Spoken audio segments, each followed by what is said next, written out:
नमस्कार, आप देख रहे हैं न्यूज समय तक और मैं हूं आपके साथ अमन त्रिवेदी। आइए नजर डालते हैं आज की ताजा खबरों पर।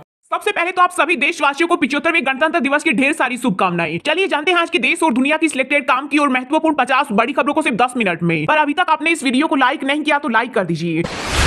देश आज धूमधाम से मना रहा 75वां गणतंत्र दिवस। पीएम मोदी ने देशवासियों को दी बधाई। कहा 75वां गणतंत्र दिवस नारी शक्ति को समर्पित। साथ ही कहा हम सबकी एकता और मेहनत से आज भारत का दुनिया में बढ़ा दबदबा।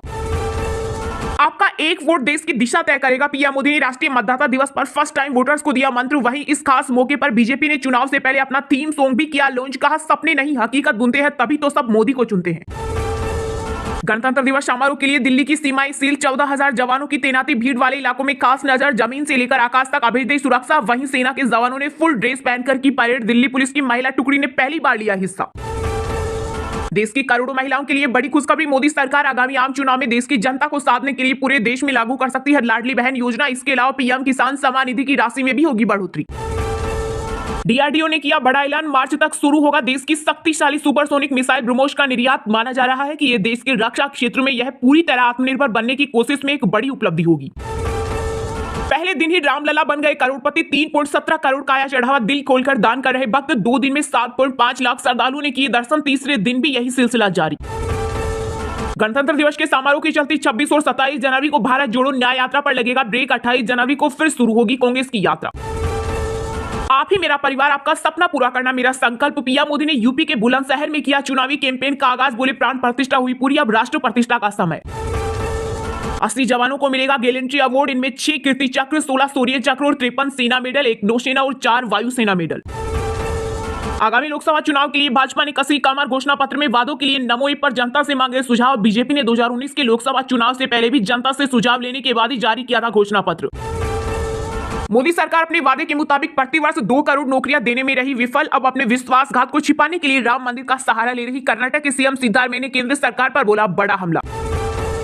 75वें गणतंत्र दिवस समारोह में शामिल हुए फ्रांस के प्रेसिडेंट इमैनुअल मैक्रों बतौर चीफ गेस्ट 2 दिवसीय भारत दौरे पर पहुंचे। पीएम मोदी के साथ जयपुर में किया रोड शो। इसके बाद दोनों नेताओं ने भारत फ्रांस के बीच द्विपक्षीय संबंध और विभिन्न भू राजनीतिक घटनाक्रमों पर विस्तार से की चर्चा। असम से होते हुए कूच बिहार जिले के जरिए पश्चिम बंगाल में राहुल गांधी की भारत जोड़ो न्याय यात्रा की हुई एंट्री। राहुल बोले अन्याय के खिलाफ इंडिया ब्लॉक मिलकर लड़ेगा। वहीं इस दौरान टीएमसी ने दिखाए पोस्टर। बंगाल में दीदी ही काफी। फेक लोन ऐप की एडवर्टाइजमेंट पर जल्द लगेगा रोक। सरकार करेगी आईटी नियमों में बदलाव। सोशल मीडिया प्लेटफॉर्म पर फर्जी एप्स का प्रचार भी होगा बंद।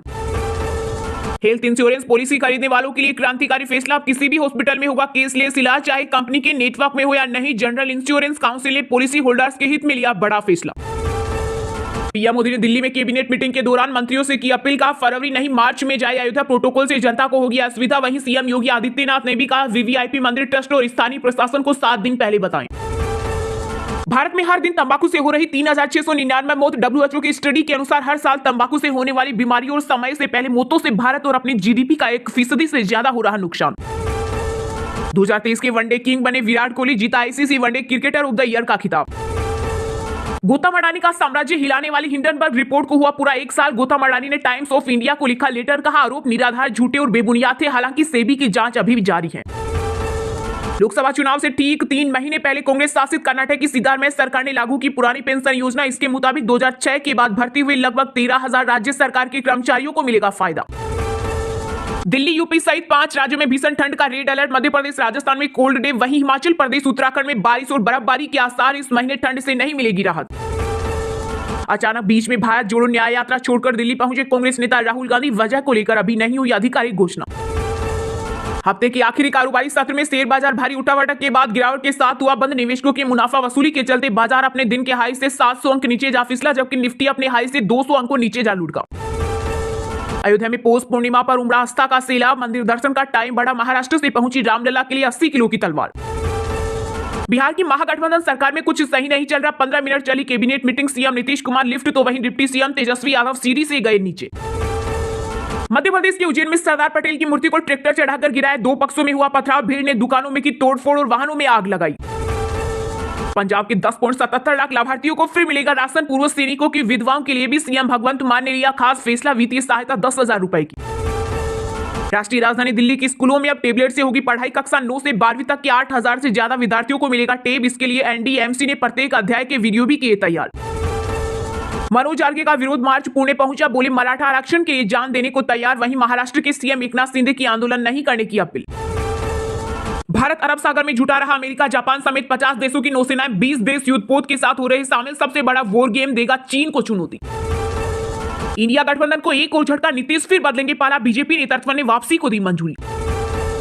असम के मुख्यमंत्री हिमंत बिस्वा शर्मा बोले लोकसभा चुनाव के बाद राहुल गांधी को करेंगे गिरफ्तार। वहीं कांग्रेस नेता बोले अगर हिम्मत है तो अभी गिरफ्तार करके दिखाए, लोकसभा चुनाव के बाद क्यों गिरफ्तार करना है, वह पुलिस को अपने फायदे के लिए इस्तेमाल कर रहे हैं। चलिए अब जानते हैं जो आम आदमी के काम की और फायदेमंद खबरें हैं उनको विस्तार से। पर इससे पहले अभी तक आपने इस वीडियो को लाइक नहीं किया तो लाइक कर दीजिए।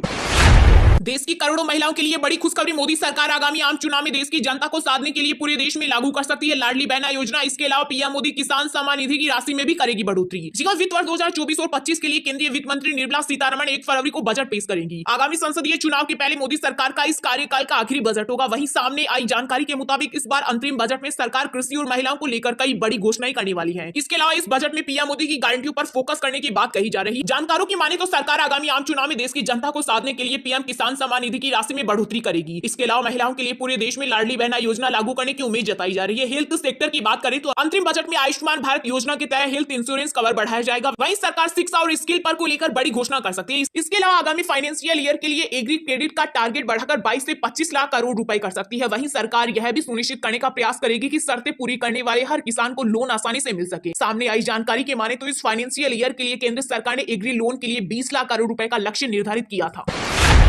आप ही मेरा परिवार, आपका सपना पूरा करना मेरा लक्ष्य। पीएम मोदी ने यूपी के बुलंदशहर में किया चुनावी कैंपेन का आगाज, बोले प्राण प्रतिष्ठा पूरी, अब राष्ट्र प्रतिष्ठा का समय। प्रधानमंत्री नरेंद्र मोदी ने पश्चिमी उत्तर प्रदेश के बुलंदशहर से लोकसभा चुनाव प्रचार का बिगुल फूका। इस दौरान करीब 19,000 करोड़ से अधिक की परियोजनाओं का लोकार्पण और शिलान्यास करने के बाद प्रधानमंत्री ने एक विशाल जनसभा को संबोधित करते हुए कहा कि अयोध्या में राम मंदिर में भगवान राम स्थापित हो गए, अब राम से राष्ट्र निर्माण का मार्ग प्रशस्त करना है। उन्होंने एक बार फिर विकसित भारत का संकल्प दोहराया। प्रधानमंत्री ने कहा आप ही मेरा परिवार और आपका सपना पूरा करना मेरा संकल्प है। साथ ही सालों में उन्होंने 2024 में अपनी बंपर जीत का भी ऐलान कर दिया। अपने संबोधन की शुरुआत प्रधानमंत्री ने भारत माता की जय के साथ किया। उन्होंने कहा कि अयोध्या धाम में 22 तारीख को प्रभु श्री राम के दर्शन हुए और आज यहां जनता जनार्दन के दर्शन का सौभाग्य मिला। उन्होंने कहा पश्चिमी यूपी को विकास के लिए 19,000 करोड़ से भी अधिक प्रोजेक्ट मिले। ये project rail line, highway, petroleum pipeline, पानी, सीवेज, मेडिकल कॉलेज और औद्योगिक शहर से जुड़े हुए हैं। पीएम मोदी ने आगे कहा आज भारत का पहला नमो भारत प्रोजेक्ट पश्चिमी यूपी में ही शुरू हुआ है। यूपी के कई शहर मेट्रो सुविधा से जुड़ रहे हैं। सरकार के प्रयासों से आज पश्चिमी यूपी रोजगार देने वाले प्रमुख सेंटर में से एक बन रहा है। डबल इंजन सरकार का निरंतर प्रयास है कि गरीब और किसान का जीवन आसान हो। वहीं इस खास मौके पर बीजेपी ने चुनाव से पहले अपना थीम सॉन्ग भी लॉन्च कर दिया। थीम सॉन्ग में कहा गया है कि सपने नहीं हकीकत बूंदे हैं, तभी तो सब मोदी को चुनते हैं। असम से होते हुए कूच बिहार जिले के जरिए पश्चिम बंगाल में राहुल गांधी की भारत जोड़ो न्याय यात्रा की हुई एंट्री। राहुल गांधी बोले अन्याय के खिलाफ इंडिया ब्लॉक मिलकर लड़ेगा। वहीं इस दौरान टीएमसी नेता ने दिखाए पोस्टर, बंगाल में दीदी ही काफी। जी हां, कांग्रेस की भारत जोड़ो न्याय यात्रा 12वें दिन असम से शुरू हुई, जो कूच बिहार जिले के जरिए पश्चिम बंगाल पहुंची। यहां पश्चिम बंगाल के कांग्रेस अध्यक्ष अधीर रंजन चौधरी ने राहुल गांधी का स्वागत किया। वहीं राहुल गांधी की यात्रा के बंगाल में प्रवेश करने के बाद कूच बिहार में तृणमूल कांग्रेस पार्टी के कार्यकर्ताओं ने यात्रा के काफिले को पोस्टर दिखाए, जिसमें लिखा था बंगाल में दीदी काफी है। इस दौरान राहुल गांधी ने यह मैसेज दिया कि वो यहाँ इंडिया गठबंधन की अपने सहयोगी दल तृणमूल कांग्रेस को चुनौती देने के लिए नहीं बल्कि उनके साथ खड़े होने के लिए आई हैं। इस दौरान राहुल गांधी ने यहां मीडिया के सवालों का जवाब देते हुए इंडिया ब्लॉक की एकता में भरोसा जताया। उन्होंने कहा कि हम आपकी बातें सुनने आए हैं। इस यात्रा के नाम में न्याय शब्द जोड़ा गया है क्योंकि इस वक्त देश में अन्याय फैला हुआ है। राहुल गांधी ने कहा इंडिया ब्लॉक इस अन्याय के खिलाफ मिलकर लड़ेगा। दरअसल राहुल गांधी का यह बयान ऐसे समय में आया जब एक दिन पहले ही ममता बनर्जी ने बंगाल में लोकसभा चुनाव के लिए कांग्रेस के साथ सीट शेयरिंग करने से मना कर दिया था। इसके साथ ही ममता ने यह भी कहा था कि राहुल गांधी की न्याय यात्रा के बारे में हमें बताया तक नहीं, हमें यात्रा से जुड़ने के लिए नहीं बोला गया, इसलिए हम इसमें शामिल नहीं होंगे। वहीं 26 और 27 जनवरी को भारत जोड़ो न्याय यात्रा का ब्रेक रहेगा। 28 जनवरी को यात्रा फिर से शुरू होगी। यहां से जलपाईगुड़ी, अलीपुरदुर, उत्तर दिनाजपुर और दार्जिलिंग होते हुए 29 जनवरी को बिहार में प्रवेश करेगी। इसके बाद 31 जनवरी को यात्रा फिर मालदा से पश्चिम बंगाल में प्रवेश करेगी और मुर्शिदाबाद पहुंचेगी।